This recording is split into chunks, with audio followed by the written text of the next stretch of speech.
कुछ नहीं दिया हमको सरकार ने, खाली एक गद्दा फेंक दिया वहाँ स्कूल में, बस उसके बाद हमको देखा नहीं गया।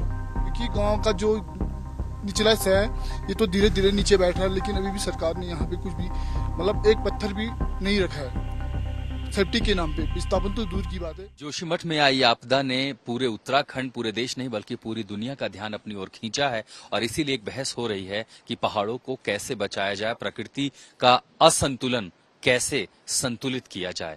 लेकिन आज जो कुछ जोशीमठ में हो रहा है वो सबके सामने है। बहुत कम लोगों को याद होगा कि जोशीमठ से 23 किलोमीटर दूर 2 साल पहले एक ऐसी तबाही आई थी जो उत्तराखंड ने देखा था। हम सब ने ग्राउंड जीरो पर उन तस्वीरों को देखा था, वो तस्वीरें आप तक पहुंचाई थी। और आज जब जोशीमठ में वो विपदा आई है तो उसी जोशीमठ से 23 किलोमीटर दूर रैनी गांव में मैं आया हूं। ये वही गांव है जहां ठीक अब से 2 साल पहले एक ग्लेशियर खिसका था, एक हाइड्रो प्रोजेक्ट परियोजना उसकी चपेट में आई थी और उसके बाद पूरा का पूरा गांव एक ऐसे खतरे के मुहाने पर पहुंच गया था कि 2 टुकड़े हो गए थे। एक जो सामरिक ब्रिज है जो कि यहां से आगे चीन बॉर्डर को भी जोड़ता है, इस गांव के लगभग ऐसे 2 हिस्से हो गए थे कि वो गांव एक दूसरे से जुदा हो गए थे। इस गांव का महत्व इसलिए भी है जो रैनी गांव है, क्योंकि सबसे पहले पर्यावरण के लिए हिंदुस्तान में जो आंदोलन शुरू हुआ था वो था चिपको आंदोलन, और वो चिपको आंदोलन की जननी गौरा देवी ने इसी रैनी गांव से उस मुहिम को शुरू किया था। ये रैनी गांव सबसे पहले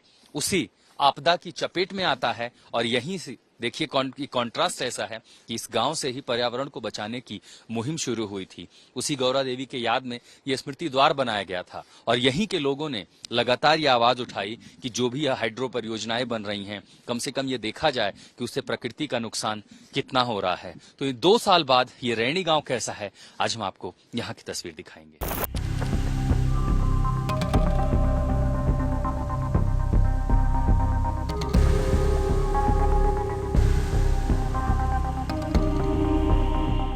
रैनी गांव में जब आए तब उस समय 2 साल पहले की आपदा आई थी। उसके पहले से भी लोग हमेशा से कहते रहे कि यहाँ खतरा है, यहाँ के लोगों को विस्थापित कर दिया जाए। अदालतों तक भी मामला पहुंचा लेकिन कभी कुछ हो नहीं पाया। गोदावरी देवी ने 2 साल पहले जो आपदा आई थी रैनी में, इनकी सास का देहांत हो गया था। उसमें उन्होंने अपनी सास को यहाँ पर खो दिया, भाई साहब ने अपनी माँ को यहाँ पर खो दिया।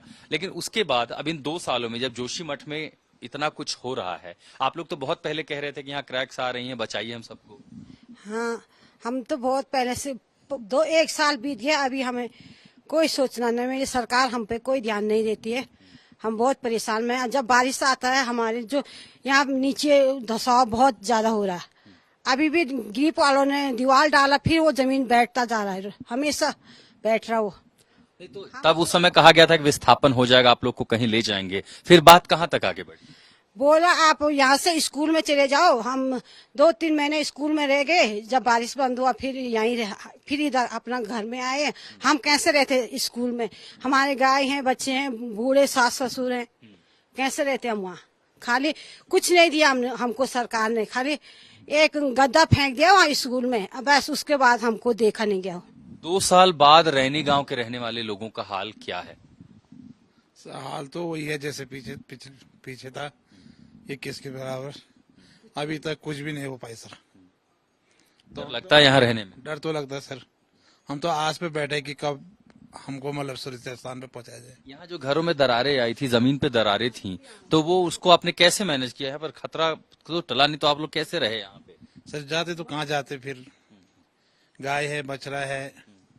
अभी भी आप देख क्रैक आई रखी, पिछली बार आपने सीमेंट भर दिया सबको? जी सर, सीमेंट भर रखा सर, फिर भी क्रैक आई रहे। सीमेंट भरने से दरार थोड़ी ना हट जाएगी, वो तो जमीन कटाव हुआ, कटाव कैसे खत्म होगा? कटाव तो जब सरकार इंतजाम करेगी तभी होगा।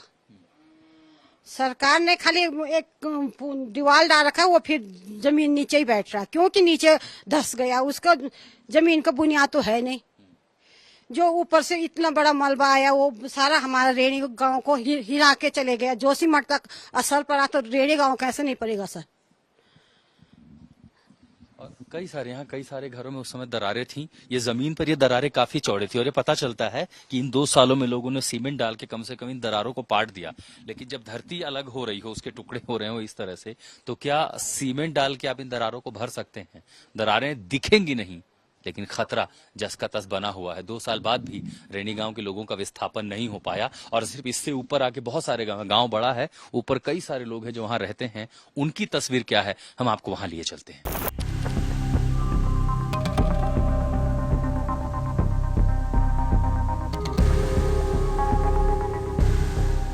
जब रैनी में आपदा आई थी तो कई सारे घर थे जो अपनी जगह से दरक रहे थे, दीवारें चटक रही थी और चूंकि नदी के ऊपर बसा हुआ गांव है वो एक तरफ खिसक रहा था और आज भी उसके निशान कई इलाकों में आप देख रहे हैं। ये जो दरार है, दरार कम है, बाद में उसको लोगों ने सीमेंट भराई की, लेकिन सीमेंट भराई से भला ये कैसे छुप सकता था। देखिए पूरा हिस्सा, बड़े बड़े कंक्रीट के हिस्से अलग हो रहे थे, ये आज भी है।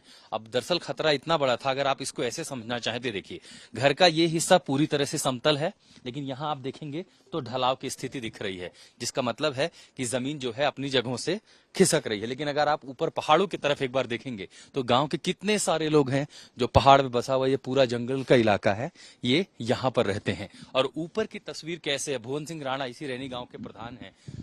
2 साल और अब में क्या बदला है इस गांव?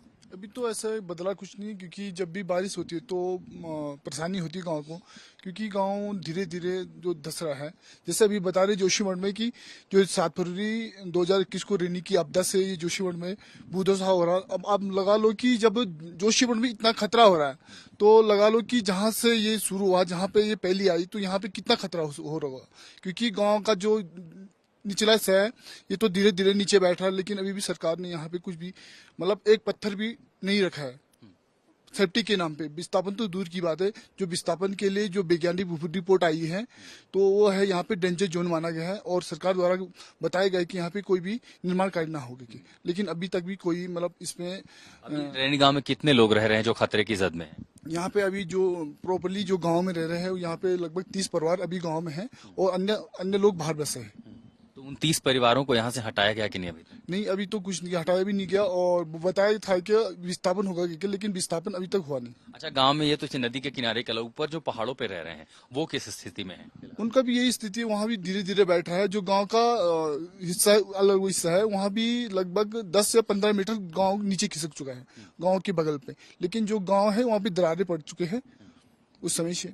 तो अब जब सरकार, अब जोशीमठ के लोग भी कह रहे हैं कि देखिए मुआवजा दीजिए, आगे कहीं विस्थापन की नीति आए। गांव के लोग 2 साल पहले एक ऐसी मुसीबत देख चुके हैं, आज यहाँ रहना कितना मुश्किल है? यहाँ रहना तो खतरा से खाली नहीं है, क्योंकि जब से आपदा आई यहाँ पे अभी बारिश जिस मात्रा में बारिश होती है, अभी बारिश भी नहीं हुई, बर्फ भी नहीं गिरी। लेकिन अभी गांव का ये है मानना है कि अगर बारिश आएगी तो उसकी बात देखा जाएगा कितना खतरा होता है। पिछले साल भी बरसात आई थी, जब बरसात होती है तब कैसे रहते हैं फिर आप लोग? बस वही डर है, क्योंकि यहाँ पे अभी बरसात ज्यादा नहीं हुई, मतलब जिस मात्रा में बरसात होती, क्योंकि ये एरिया है जो तपोवन से ऊपर और लाता से नीचे है, वहाँ पे बारिश ना कम बारी हो जाती है, मतलब बहुत ही। लेकिन इस बार 2 साल से बर्फ नहीं गिरी और बारिश भी कम हुई, मतलब प्रकृति ने बचा रखा है। अभी तो बचा रखा, लेकिन देखता अभी बारिश होगी तो मतलब एक बारिश के बाद पता लग जाएगी रैनी रहने लायक है या नहीं है, क्योंकि बारिश भी टिका है। 2 साल जब वो आपदा आई थी उसके बाद ज्यादा बरसात नहीं हुई, न ज्यादा बर्फबारी हुई, यानी बस कुदरत ने किसी तरह इस गांव को बचाए रखा है। ये डर था कि अगर बरसात होगी तो जो घर धीरे धीरे धंस रहे हैं, अब ये आप समझना होगा कि ये गांव देखिए पूरी तरह पहाड़ के ढलाव पर है। ये जो पहाड़ियां उसके सीधे ढलाव पर ही ये रैनी गांव बसा हुआ है और इसी गांव के ठीक नीचे जब आप जाते हैं तो धौली गंगा, ऋषि गंगा जो नदी है उसका प्रवाह है। तो आप समझिए कि ये पहाड़ का एक ऐसा स्लोप है जिसपे पूरा गांव बसा हुआ है। इसीलिए लोगों को डर है कि अगर तेज बरसात हुई तो क्या होगा। खतरे की जद में है वो 30 परिवार जो आज भी यहाँ रहते हैं। विस्थापन की बातें हुई, सब कुछ हुआ, लेकिन वो वायदे कागजों पर रह गए, जनता तक नहीं पहुंचे। जोशीमठ की तस्वीर के बाद उम्मीद ये की जा सकती है कि सरकार संज्ञान ले और इन 30 परिवारों के रिहैबिलिटेशन, उनके पुनर्वास, उनके विस्थापन पर ध्यान से सोचा जाए, वरना ऐसा ना हो कि एक के बाद एक उत्तराखंड के ऐसे ही पहाड़ों में आपदाएं आती रहें, लोगों की जिंदगियां जाती रहें। जोशीमठ के पास इस ऐतिहासिक रैनी गांव से मदन प्रसाद के साथ मैं आशुतोष मिश्रा।